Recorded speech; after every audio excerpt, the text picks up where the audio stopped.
Dahil kahit anong gawin ko, hindi ito natutulog si Lily, guys. Nilagay ko na to siya sa duyan, tapos sinayaw-sayaw ko pa siya, tapos every time na pumipikit na yung mata niya, gumigising pa rin siya.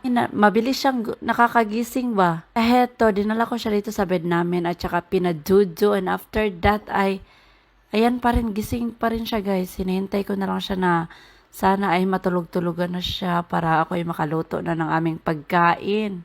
Kasi nga, kahapon din wala akong nagawa dahil dito sa kanya. Lagi na lang kami nakalambitin dalawa. Ayan.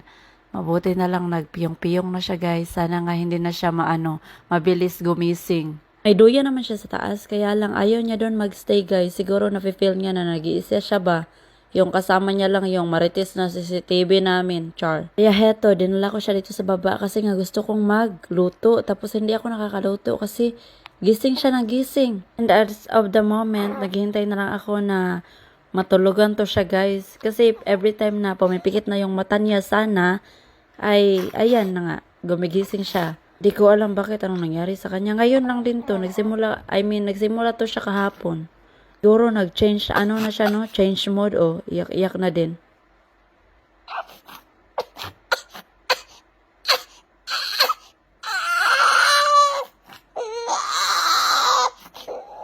Nagpipray na lang talaga ako lagi kay Lord na, Lord, please, patulugon mo na si Cordapia. Kasi gusto kong gumawa ng mga, ibang bagay na gusto kong gawin. Hindi lang laging nakatabi dito sa kanya ay.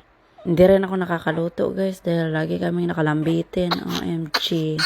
Yung kinakain ko lang, bread na lang at saka Milo. Pinalot ko siya ng swaddle, guys. Hindi siya malabas yung kanyang mga kamay. Kaya lang ay, nilalabas niya pa rin. Tingnan nyo, yung swaddle, nasa baba na. Malakas kasi to siya. Baby lakas, char.